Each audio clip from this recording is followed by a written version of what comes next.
What if the US struck Caracas and captured Maduro? This is not confirmed news. This is a geopolitical scenario. Imagine waking up to this. Explosions over Caracas. Airspace closed. Military units on high alert. And reports spreading across the world, claiming that the Venezuelan president has been captured by US forces. What would it mean? How could it happen? And what would follow? Tonight, we break down a hypothetical, but realistic, geopolitical scenario.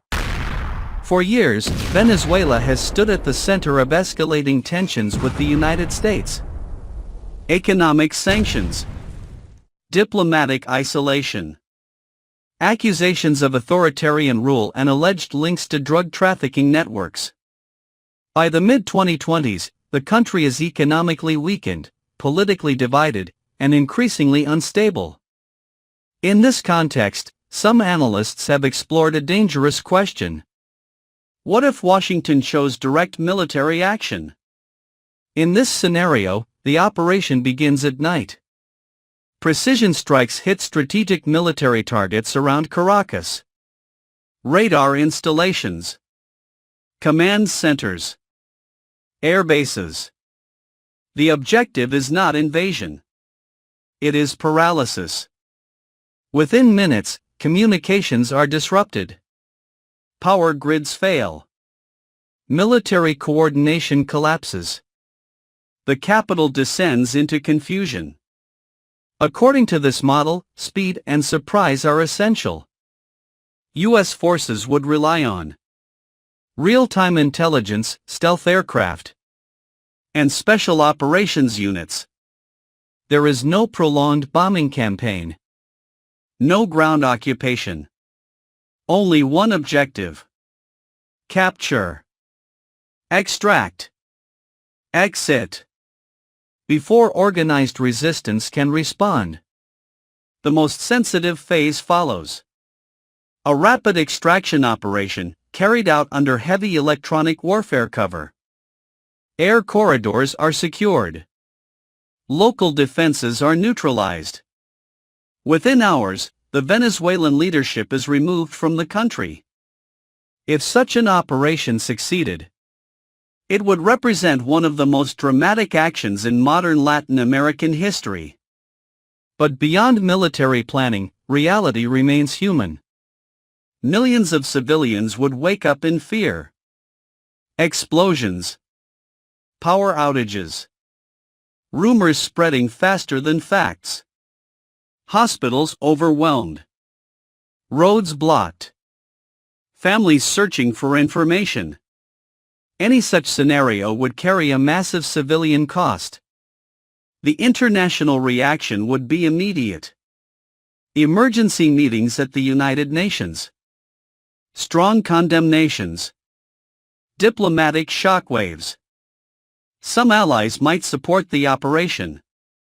Others would denounce it as a violation of international law.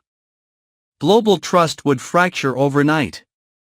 The geopolitical consequences would extend far beyond Venezuela. Oil markets would react instantly. Regional stability in Latin America would collapse. Major powers, including China and Russia, would be forced to respond. One operation could reshape an entire continent. Several outcomes become possible. A rapid political transition, supported by international actors. A prolonged internal conflict, as loyalist forces resist. Or an international diplomatic intervention, attempting to prevent regional escalation. None of these paths are without risk. This scenario is hypothetical.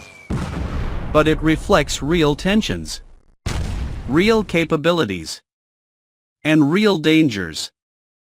In geopolitics, what matters is not only what happens, but what could happen.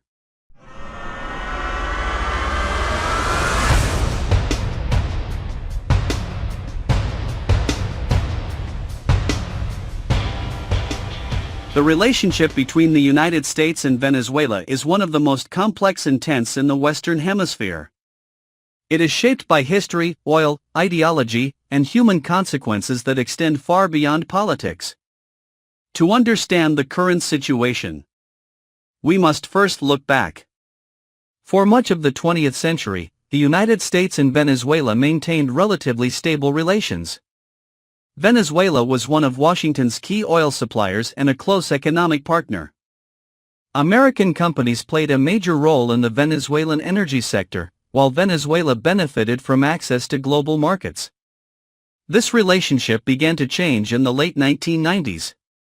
In 1999, Hugo Chavez came to power. He promoted a socialist model, rejected U.S. influence, and aligned Venezuela against what he called American imperialism. Under Chavez, the state took control of oil production, foreign companies were pushed out, and relations with Washington deteriorated. After Chavez's death in 2013, Nicolas Maduro inherited both power and crisis. Venezuela's economy, almost entirely dependent on oil, began to collapse. Mismanagement, corruption, and falling oil prices triggered hyperinflation, shortages of food and medicine, and mass poverty. In response to political repression and disputed elections, the United States imposed increasingly severe sanctions. These sanctions targeted Venezuela's oil exports, financial system, and senior officials. From Washington's perspective, the goal was to pressure the government into democratic reforms. From Caracas' perspective, the sanctions became a central narrative, blamed for economic suffering and national decline. Between these positions, ordinary Venezuelans paid the highest price. Millions left the country, creating one of the largest migration crises in modern Latin American history. Geopolitically, Venezuela became a symbol of global power competition. As relations with the United States collapsed, Caracas turned to other partners. Russia provided political support and military cooperation. China became a major financial lifeline, offering loans in exchange for oil. Iran and Turkey also expanded ties, challenging U.S. influence in the region. For Washington, Venezuela evolved from a regional issue into a strategic concern. Economically, the stakes remain high. Venezuela holds some of the largest proven oil reserves in the world. Control over production, exports, and energy partnerships has global implications, especially during periods of international energy instability. At the same time, U.S. sanctions have occasionally been adjusted, reflecting Washington's need to balance pressure with energy market realities. On the human level, the conflict is deeply personal. Inside Venezuela, families face insecurity, limited access to healthcare, and economic uncertainty. In the United States and neighboring countries, millions of Venezuelan migrants struggle to rebuild their lives. The political standoff has reshaped societies on both sides of the continent. Today, relations between the United States and Venezuela remain frozen, marked by distrust and strategic calculation. Diplomacy exists, but progress is fragile. The future depends on political reforms, economic recovery, and the ability of global powers to move from confrontation toward stability. This relationship is not just about governments. It is about energy, power, and the lives of millions caught in between.